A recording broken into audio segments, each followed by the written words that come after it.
If your doctor has just prescribed you gabapentin for your sciatica pain, or if you are already taking it right now, I need you to stop everything and watch this video completely before you take another single dose.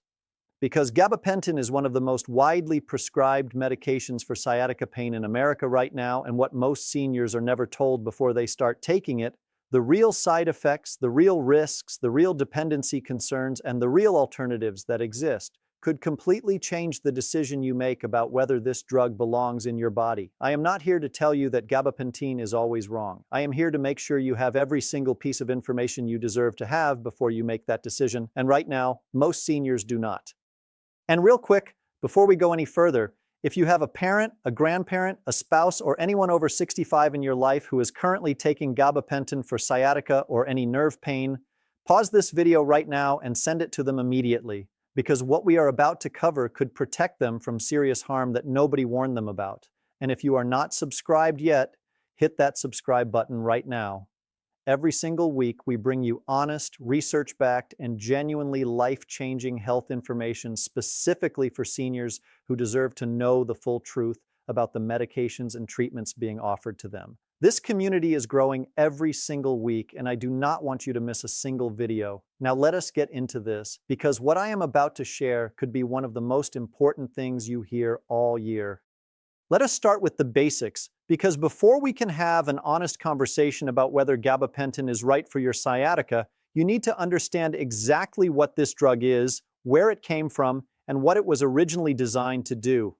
Gabapentin, sold under brand names including Neurontin, Grellis, and Horizont, is an anticonvulsant medication that was originally developed and approved by the FDA in 1993 for the treatment of epileptic seizures. It was not originally designed or approved for pain of any kind.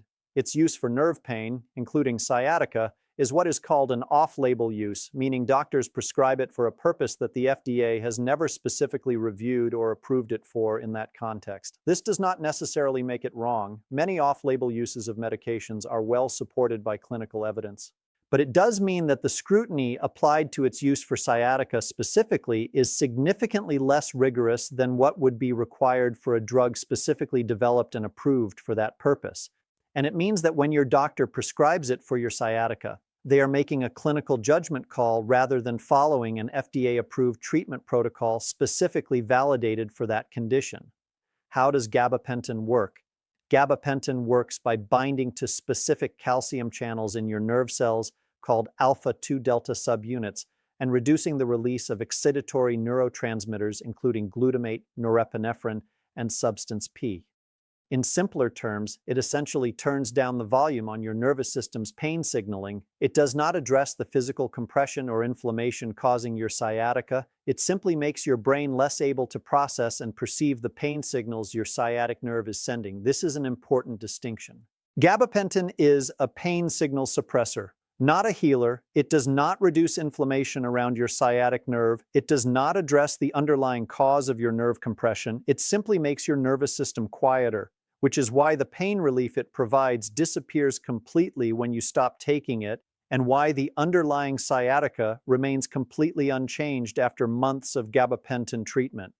Now let us talk about what the research actually says about gabapentin's effectiveness for sciatica specifically, because this is where the story gets genuinely surprising. Despite being one of the most commonly prescribed medications for sciatica in America, the clinical evidence for gabapentin's effectiveness for this specific condition is significantly weaker than most patients are led to believe.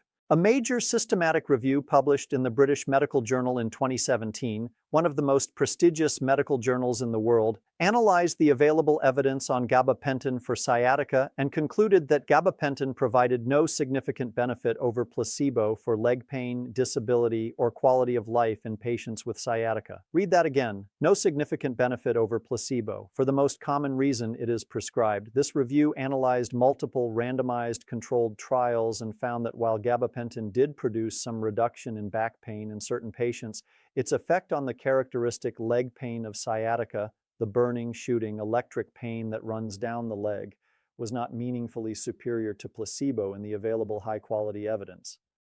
A subsequent Cochrane review, which represents the gold standard of medical evidence synthesis, similarly concluded that the evidence for gabapentin in sciatica is of low quality and that the drug's modest pain benefits must be carefully weighed against its significant side effect profile, particularly in older adults. These findings have not stopped gabapentin from being prescribed to millions of American seniors for sciatica every single year, but they are findings that every senior who is offered this medication absolutely deserves to know about before making their decision.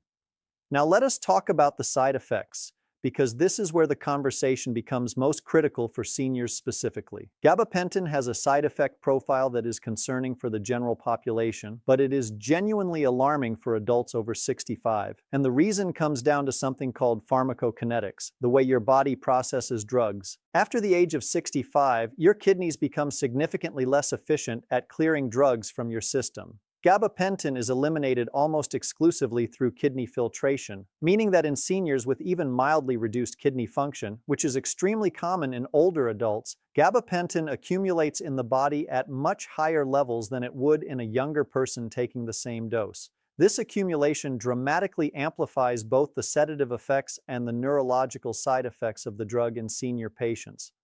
The most serious and most commonly reported side effects of gabapentin in seniors include severe dizziness and loss of balance, which directly and significantly increases fall risk.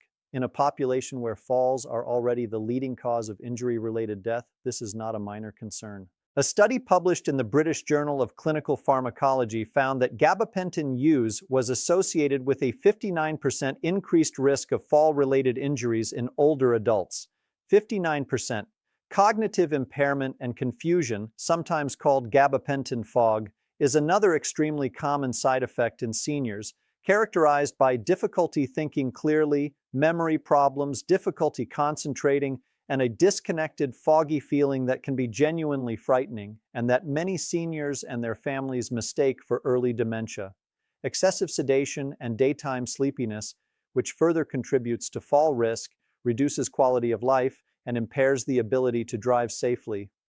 Respiratory depression, a slowing of breathing that becomes particularly dangerous when gabapentin is combined with other CNS depressants like opioid pain medications, benzodiazepines, or even certain antihistamines, a combination that is tragically common in seniors managing multiple conditions simultaneously.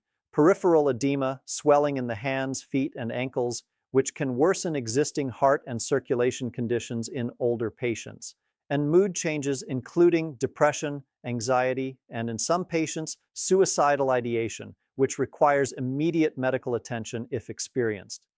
Perhaps most concerning of all for seniors is the issue of physical dependence and withdrawal. Gabapentin is not classified as a controlled substance in most states, which leads many patients and even some prescribers to underestimate its dependency potential. But the clinical reality is that physical dependence on gabapentin can develop within just a few weeks of regular use, and withdrawal from gabapentin can be severe and in some cases medically dangerous. Withdrawal symptoms include severe anxiety, insomnia, nausea, sweating, tremors, heart palpitations, and in serious cases, seizures. The critical point is that gabapentin should never be stopped abruptly. It must always be tapered gradually under medical supervision. Many seniors who have tried to simply stop taking it because of intolerable side effects have experienced frightening withdrawal reactions that sent them to the emergency room. This dependency and withdrawal profile makes gabapentin a medication that requires very careful long-term management and very careful initial consideration about whether the potential benefits truly justify these risks for any individual senior patient.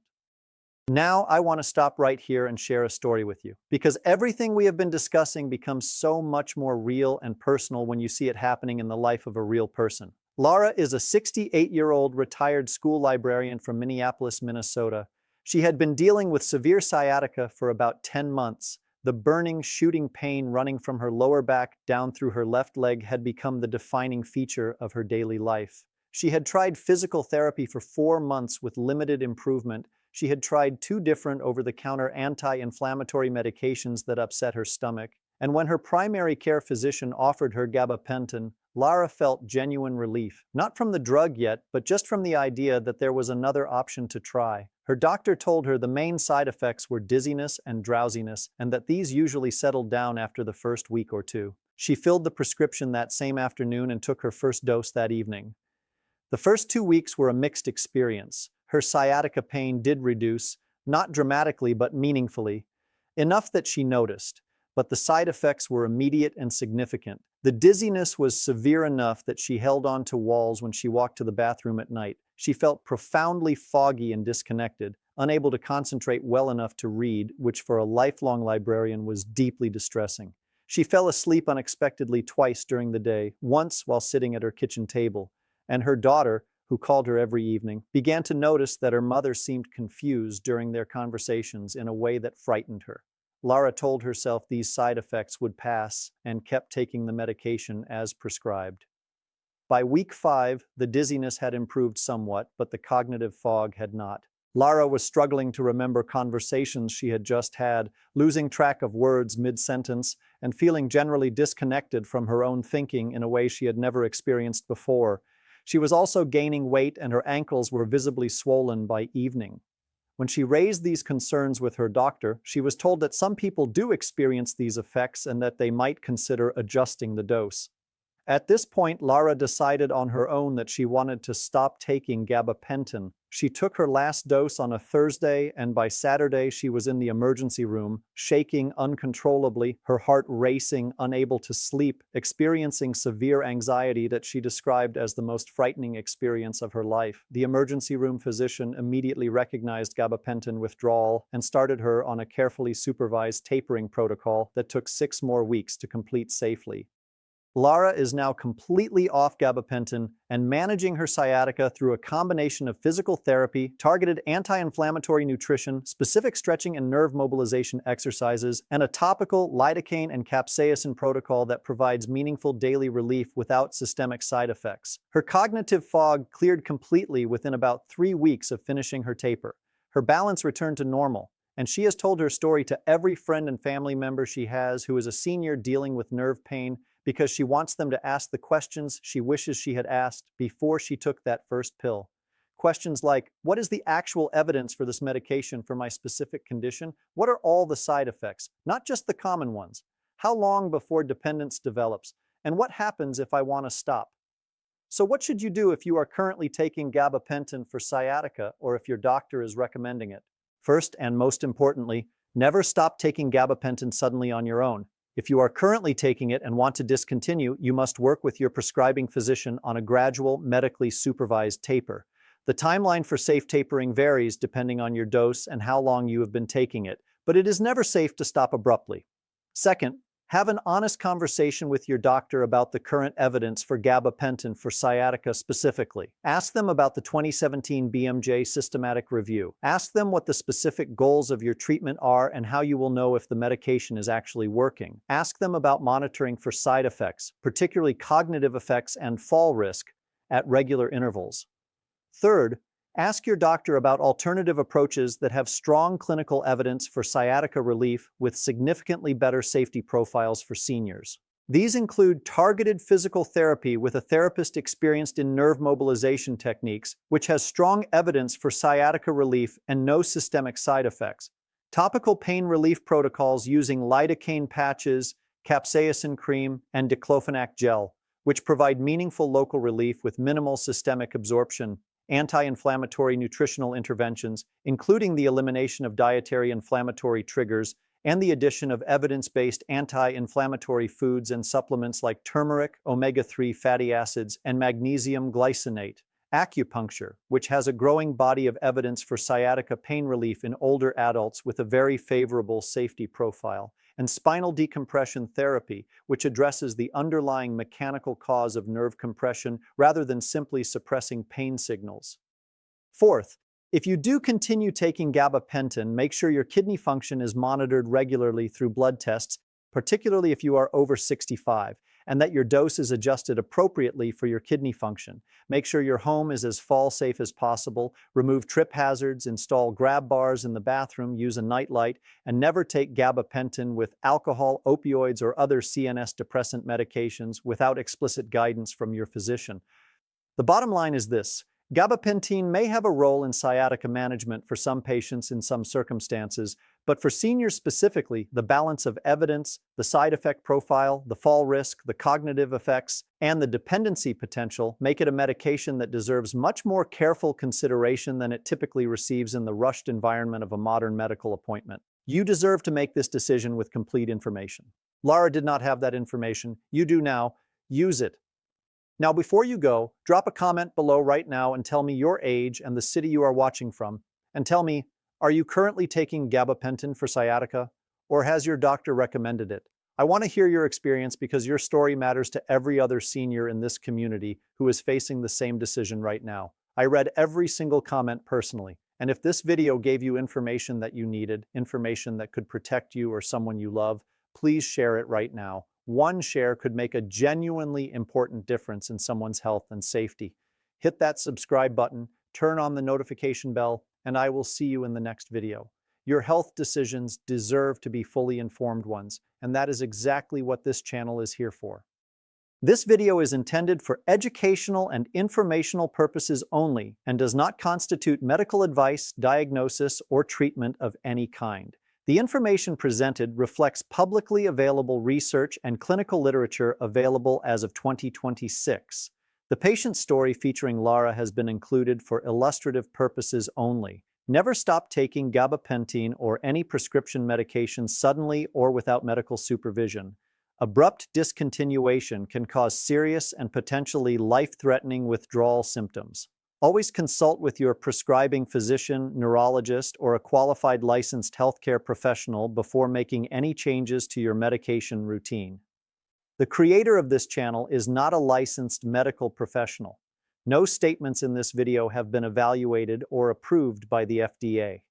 Nothing in this video is intended to diagnose, treat, cure, or prevent any disease.